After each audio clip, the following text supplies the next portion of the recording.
السلام علیکم، بسم اللہ الرحمن الرحیم۔ تو پچھلے ہفتے جو ہمارا درس ہوا تھا وہ ہم نے لکھنے کی اہمیت پہ کیا تھا۔ مزید ہم سود نہ لینے کی جو اہمیت ہے، غیبت نہ کرنے کی، پڑھنے کی، ان سب پہ ایک ایک کر کے قرآن کی آیات کے پس منظر میں روشنی ڈالنے کی کوشش کریں گے۔ آج ہم جس موضوع پہ بات کریں گے وہ ہے خوف خدا، یعنی کہ انسان اور خدا کے بیچ کوئی دوسرا تیسرا نہیں، اور انسان کے اعمال ہر وقت ہر لمحہ خوف خدا کے زیر نظر ہونے چاہیے، کیونکہ جو کچھ بھی ہم کرتے ہیں اس کا اجر، اس کی سزا، اس کی جزا، اس کا گناہ، اس کا ثواب ہمیں ملنا ہے، ہمیں ملنا ہے، کوئی اس کے بارے میں جانے یا نہ جانے۔ خواہ ہم دنیا کے سامنے کتنے ہی سفید پوش، کتنی اپنی شریف ایک امیج بنا کے رکھیں، لوگ نہ جانے کہ ہم پس پردہ کیا کرتے ہیں۔ فرض کیجئے کہ آپ بہت سے لوگوں کے بارے میں یہ نہیں جانتی ہوں گی کہ وہ سود لیتا ہے کہ نہیں لیتا ہے، دیکھنے میں آپ کو لگتا ہوگا کہ تو بہت ہی اچھا آدمی ہے۔ بہت سے لوگوں کے بارے میں آپ نہیں جانتی ہوں گی کہ یہ فجر کی نماز پڑھتا ہے کہ نہیں پڑھتا ہے، تہجد کی نماز پڑھتا ہے کہ نہیں پڑھتا ہے۔ اللہ جانتا ہے، اللہ سب جانتا ہے، اور اللہ سزا و جزا کا مالک ہے، اور ہر چیز حساب کر کے لکھی جا رہی ہے، اور اس کی گناہ و ثواب ہم تک آنی ہے۔ تو آج میں کوئی قرآن کی آیت آپ کو نہیں سنا رہی ہوں، اس کے حوالے ویسے تو پوری ہی قرآن کا پیغام جو ہے وہ یہی ہے کہ ہم نیک اعمال کریں، ہمیں نیک اعمال کے بدلے میں گناہ یا ثواب ملے گا۔ مخصوص طور پہ آج ایک حدیث نبوی سے واقعہ آپ کے سامنے بیان کر رہی ہوں، بڑی دلچسپ کہانی سی لگے گی آپ کو، یہ توجہ فرما کے آپ اس کو سنیے گا۔ تو رسول اللہ صلی اللہ علیہ وسلم کا معمول یہ تھا کہ صبح میں فجر کی نماز کے بعد اسی طرح سے مسجد نبوی میں بیٹھ جایا کرتے تھے جیسے ابھی ہم لوگ بیٹھے ہیں، اپنے صحابہ کرام کے ساتھ بیٹھتے تھے اور کہتے تھے اگر کسی نے کوئی خواب دیکھا ہے تو خواب بیان کرے، اور اپنے بھی خواب اگر قابل بیان ہوتے تھے تو بیان کرتے تھے۔ تو صحابی گزرے ہیں سمرہ بن جندب، ان کے حوالے سے وہ راوی ہیں اس حدیث کے۔ یہ واقعہ ہے کہ رسول اللہ صلی اللہ علیہ وسلم نے ایک صبح ایسے ہی اپنے چند صحابہ کرام سے دریافت کیا کہ کوئی خواب بیان کرو، تو اللہ کی مرضی ہوتی تھی تو کوئی جو خواب بیان کر سکتا تھا وہ کرتا تھا۔ رسول اللہ صلی اللہ علیہ وسلم نے اپنا خواب بیان کیا۔ انہوں نے کہا کہ آج میرے خواب میں 2 لوگ آئے، اور وہ 2 لوگ ظاہر فرشتے ہی رہے ہوں گے۔ 2 لوگ آئے، انہوں نے مجھ سے کہا اٹھو اور میرے ساتھ چلو۔ تو میں نے مقصد جاننے کی کوشش نہیں کی، میں ان کے ساتھ آگے گیا۔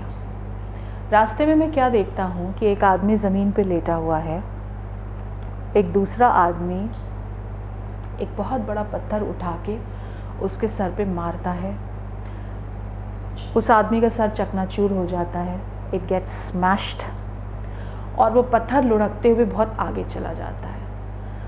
دوسرا آدمی آگے جا کر کے جب تک اس پتھر کو اٹھا کے واپس اس کے پاس آتا ہے، اس کا سر واپس اپنی اچھی حالت میں آ چکا ہوتا ہے، اور اس اچھی حالت میں دوبارہ اس کے سر کو پتھر سے چکنا چور کیا جاتا ہے۔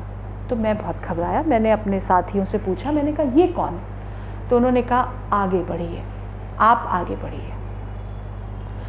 اب میں جب آگے گیا تو میں دیکھتا ہوں کہ ایک آدمی پرون پوزیشن میں لیٹا ہے۔ پرون پوزیشن جانتی ہیں نا آپ، ابھی کووڈ کرونا وائرس ہوا تھا تو کہتے تھے کہ پٹ لیٹ جاؤ تاکہ تمہاری آکسیجن بہتر ہو، تو وہ پٹ لیٹا ہوا تھا، اور اس کے اوپر ایک دوسرا آدمی کھڑا ہوا تھا، اس کے ہاتھ میں ایک لوہے کا ہک تھا، وہ ہک کو اس کی داہنی طرف سے کبھی اس کے ہونٹوں کے بیچ میں منہ میں ڈالتا تھا، اور اس کے منہ کو چیرتا ہوا پیچھے تک گردن تک لے جاتا تھا، کبھی بائیں طرف سے کرتا تھا، کبھی آنکھوں سے یہی کام کرتا تھا، کبھی ناک سے یہی کام کرتا تھا، اور جب تک دائیں طرف یہ کرتے ہوئے وہ گردن کے پیچھے جاتا تھا تب تک بائیں طرف کا حصہ واپس نارمل ہو چکا ہوتا تھا، اور یہ عمل اس کے ساتھ بار بار دہرایا جا رہا تھا. یوں ہی اس کا منہ لوہے کے ہک سے چیرا جا رہا تھا, اس کی ناک میں لوہے کا ہک پھنسا کے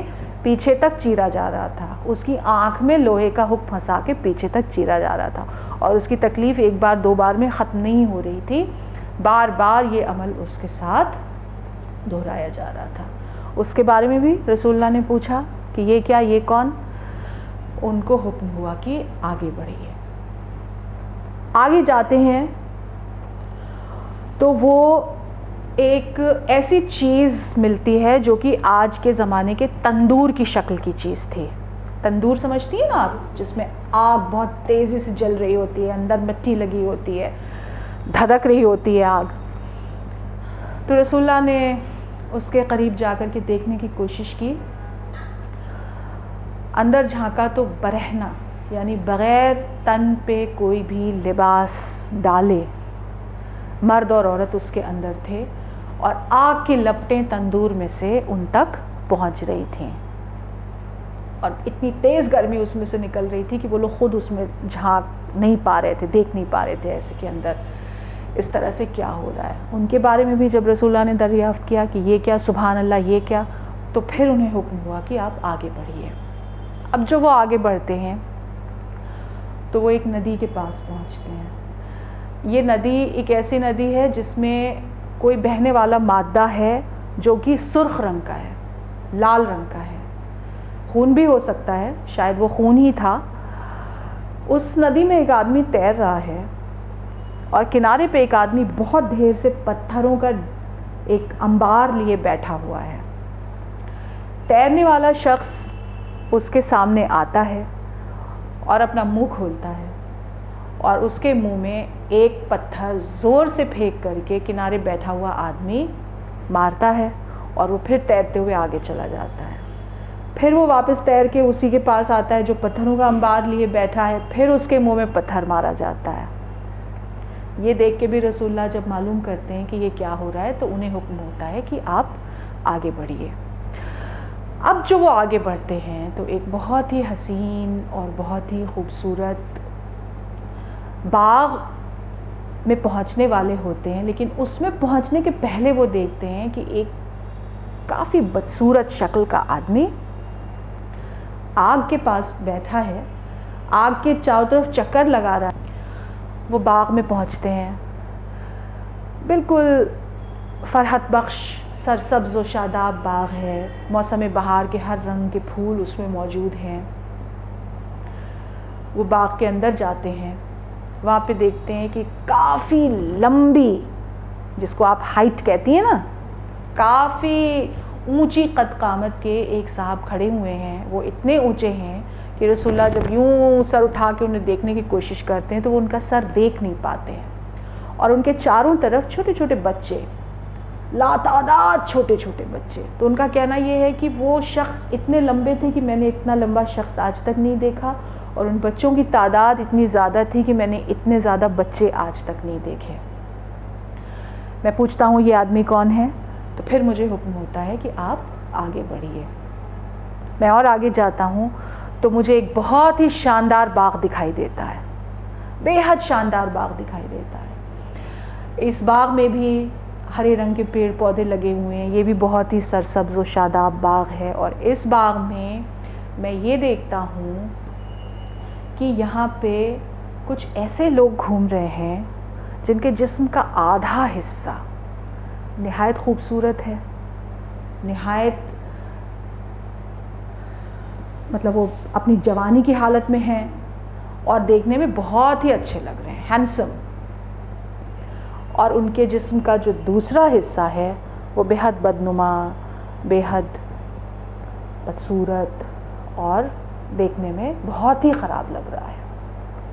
میں ان کے بارے میں بھی پوچھتا ہوں تو مجھے حکم ہوتا ہے کہ آپ آگے بڑھیے. اب جو میں آگے جاتا ہوں تو ہم ایک ایسے شہر کو پہنچتے ہیں جس شہر کی عمارتوں کی جو اینٹیں ہیں وہ سونے اور چاندی کی ہیں, اور وہ بہت ہی خوبصورت شہر ہے. اس شہر میں جب میں داخل ہوتا ہوں تو مجھ سے کہا جاتا ہے اوپر اٹھیے, اسینڈ. تو میں اوپر اٹھتا ہوں. ان کے ساتھ ہی ساتھ. اور اوپر اٹھ کے میں دیکھتا ہوں کہ جو 2 میرے ساتھی ہیں وہ مجھے اشارہ کر رہے ہیں کہ یہ آپ کی جگہ ہے. اور جب میں ادھر نظر ڈالتا ہوں تو میں دیکھتا ہوں کہ بہت ہی خوبصورت بادلوں کے بیچ، بادلوں کا سا بنا ہوا ایک سفید محل ہے، نرم نازک گداز. اور اس محل کے لیے مجھے یہ بتایا جاتا ہے کہ یہ آپ کا محل ہے. تو میں کہتا ہوں کہ میں اس میں جانا چاہتا ہوں. تو مجھ سے کہا جاتا ہے کہ نہیں، ابھی آپ اس میں نہیں جا سکتے، آپ کو انتظار کرنا ہوگا، وقت آنے پر آپ اس میں جائیں گے. پھر میں کہتا ہوں کہ میں نے راستے میں بہت کچھ دیکھا، آپ مجھے ان سب کا مطلب بتائیے. تو انہیں ایک ایک کر کے مطلب بتایا جاتا ہے. سب سے پہلے وہ شخص جس کا سر چکنا چور کیا جا رہا تھا، یہ وہ شخص تھا جو قرآن پڑھتا تھا. اسے معلوم تھا کہ قرآن میں کیا لکھا ہے، نیک اعمال کیا ہوتے ہیں، لیکن نہ وہ قرآن کا ذکر کرتا تھا، نہ وہ قرآن پڑھ کے دوسروں کو سناتا تھا، اور نہ وہ قرآن پہ عمل کرتا تھا. اور جب نماز کا وقت آتا تھا تو وہ پڑا ہوا سوتا رہتا تھا. یہ اس کی سزا تھی.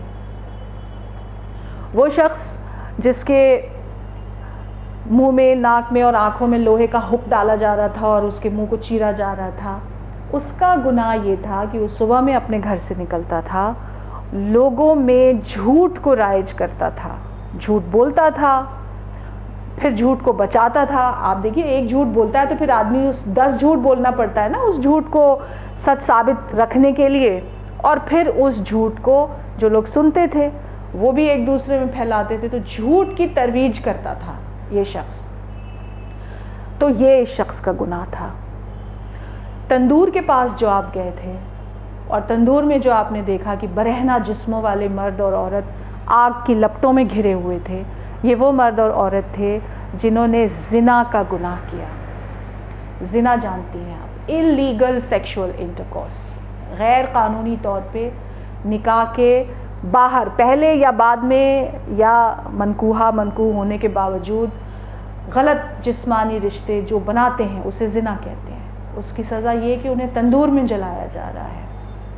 ٹھیک ہے. اس کے بعد آپ نے دیکھا کہ وہ آدمی خون کے سے بہنے والے مادے کی ندی میں تیر رہا ہے اور اس کو پتھر کھانے پڑ رہے ہیں.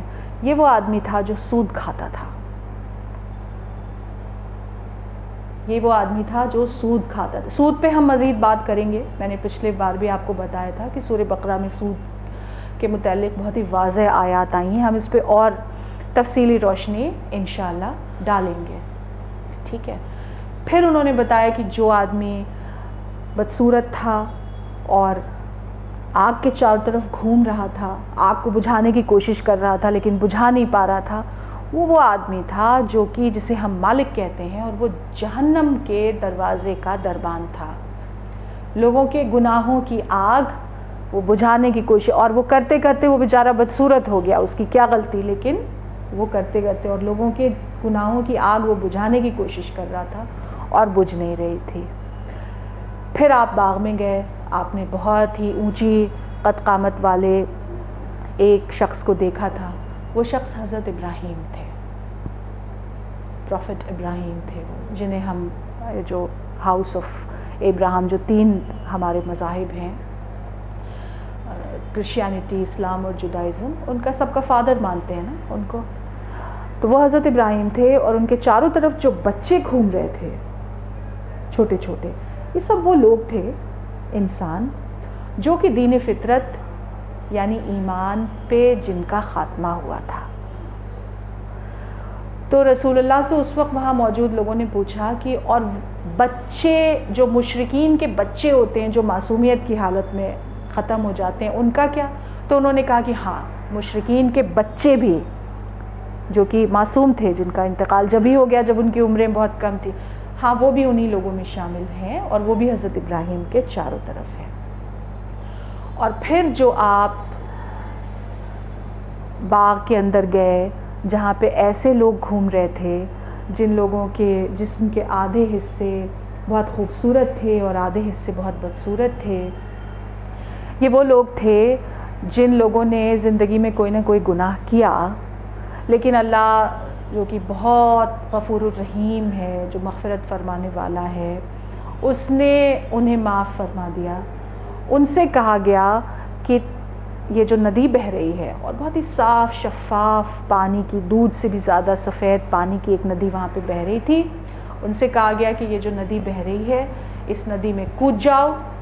تو بے خطر و بے خوف وہ اس ندی میں کود گئے، اور جب وہ اس ندی سے باہر نکلے تو ان کے جسم کا جو آدھا بدصورت اور بدنما حصہ تھا وہ بھی صاف ہو گیا، وہ بھی صحیح ہو گیا، اور وہ مکمل left side as well as the right side وہ مکمل طور پر دوبارہ سے حسین و جمیل، خوبصورت و خوبرو ہو گئے، اور اپنی جوانی کی حالت میں پہنچ گئے، اور جو بیسٹ پاسبل جو مطلب ان کا رنگ روپ تھا وہ اپنے رنگ روپ پر واپس آ گئے۔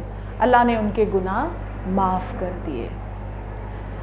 لیکن چند وہ گناہ جن کا ذکر اس میں آیا ہے، سود لینا اس میں شامل ہے، زنا اس میں شامل ہے، جھوٹ بولنا اور جھوٹ پھیلانا جس میں شامل ہے، اور ساتھ ہی ساتھ جو سب سے پہلے آپ نے دیکھا کہ قرآن کو پڑھ لیا، جان لیا کہ قرآن میں کیا ہے، لیکن نہ اس کو دوسروں تک پہنچانے کے لیے کچھ کیا، نہ اس پہ عمل کیا، اور نہ اس پہ جو قرآن کا حکم ہے کہ نماز قائم کرو، اقیموا الصلاۃ ویؤتوا الزکاۃ، ان گنت دفعہ قرآن میں یہ آیا ہے، آمنوا وعملوا الصالحات، ایمان لاؤ اور صالح عمل کرو۔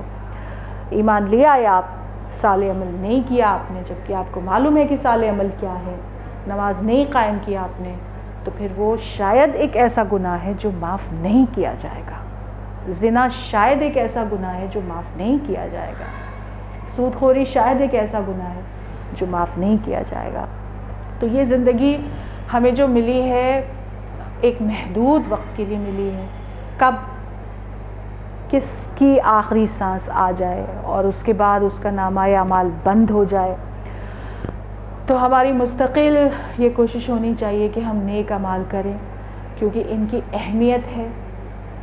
اس دنیا کے بعد ایک دنیا ہے، اس زندگی کے بعد ایک زندگی ہے، اور جو بھی سزا جزا گناہ ثواب کا حساب ہونا ہے وہ اسی میں ہونا ہے۔ تو اللہ ہم سب کو کہنے سننے سے زیادہ نیک عمل کرنے کی توفیق عطا فرمائے، آمین ثم آمین۔